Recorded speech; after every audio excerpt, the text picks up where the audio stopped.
Hello viewers, welcome back to another daily retro video. Today we're just going to go through some retro gaming related gifts I got for my birthday a couple of days ago. Really kind of my family and wife to do this. Obviously I asked for some of these little things, but some of them were a complete surprise as well, and I just think it's awesome that I get given retro gaming related stuff for my birthday because, yeah, I mean, it's 28, it's not a special birthday as such, but yeah, made to feel special by getting these amazing little gifts. Right, so starting off, probably my favourite, which actually was from Vintage Gamer a few weeks back when I went to visit. The wife had to ask the manager to get it out of one of the alarmed cabinets because it's quite an expensive game, but still a staple of the N64, and that is Pokemon Stadium 2, which, as you may know, is quite a sought after game now. It fetches £60 plus, just cart only. Yeah, I don't collect boxes, as you may have seen before in the past, but really good condition cart, and yeah, it's got all the Gen 2 Pokemon as well as Gen 1, like the first game, which is awesome. That brings me on to another N64 related gift, which I obviously asked for, but I still think it's really cool, and that is what looks like a normal N64 controller pack for saving your games, essentially a memory card.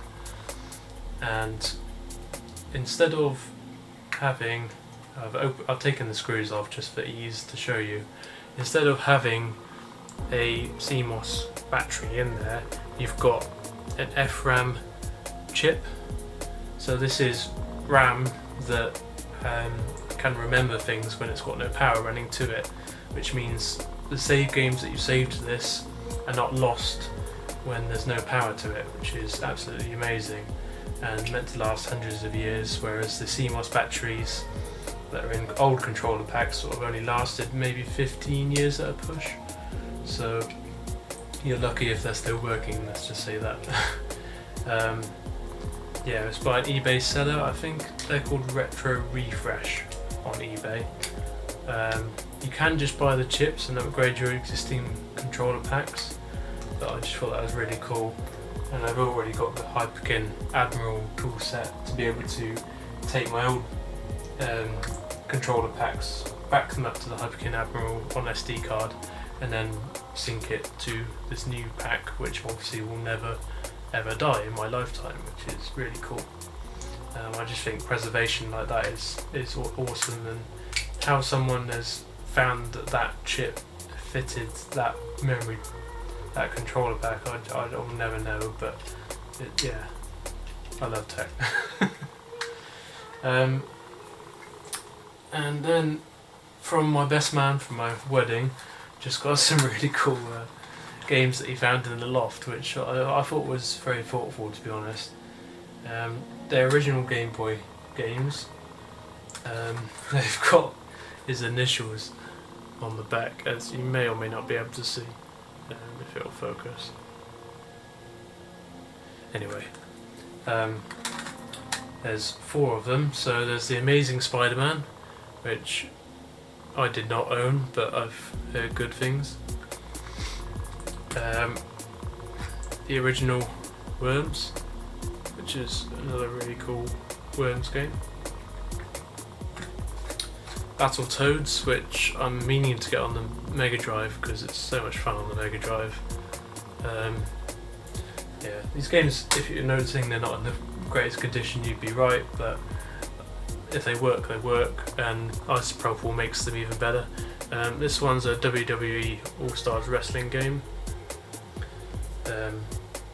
These black marks at the top, I might just be able to get them off with some isopropyl, to be honest. I'm sure it won't be too difficult, and I'll give the contacts a clean up while I'm doing that. Probably the cutest present and addition to the games room I've ever received from my brother. So I did ask for these just because I think I've watched Discart and a few other gaming channels and seen them before, and they're the cable guy controller stands. So we've got Sonic there. As you may know, Sonic's one of my favourite games ever on Mega Drive. And now you can hold my wireless 8BitDo M30 controllers, which I used to play my Mega SG and my Mega Drive. And those will probably live by the TV from henceforth. And then we can't have Sonic without having Player 2 for the wife, so I asked for Tails as well. And Tails is even bigger because obviously she's got a tail. Really beautiful model, to be honest. Quite some weight to it, and yeah, ultra cute.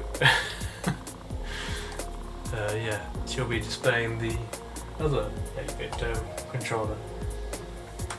And that's pretty much it for the retro side of things. As you may or may not have seen in the last video, I upgraded my sim racing rig. That was purely off my own back and my own money, but I failed to realise how much I would need these, so just got some Sparco karting gloves, and they're just for holding the new wheel, because it is literally like driving a race car. The forces are intense. It's got 20 Newton meters of peak torque output, which is 10 times what you get in a Logitech setup. If you want to use all the torque, that is. I think I use around 9 Newton meters at the moment, so around 45%. But even then, yeah, it's really working out my hands, so those are great. And then this is more of a techie gift from the wife, to be honest, not gaming related at all, but it's just the Aftershokz Aeropex. So these are, I'll do a little demo without my glasses. They're bone conduction, so you can obviously hear through your normal ears, but have your music on Bluetooth headphones at the same time, which is really cool, and I think that's going to encourage me to probably watch some more retro YouTube channel content on my way to work, because I walk into work, it takes about 40 minutes, and listen to more music, of course. Yeah, that's pretty much it. If you like this video, don't forget to like and subscribe. If you've received some retro gaming related gifts for your birthdays in the last year or whatever, just let me know down in the comments. It's really awesome to know that people are still getting these gifts even though they're really old. I just think it's really cool, because majority of the time they are a lot cheaper than, say, buying a brand new PlayStation 5 game, which is what, say, about 70 quid at the moment. Yeah, so I think that's really cool. But until next time, cheers.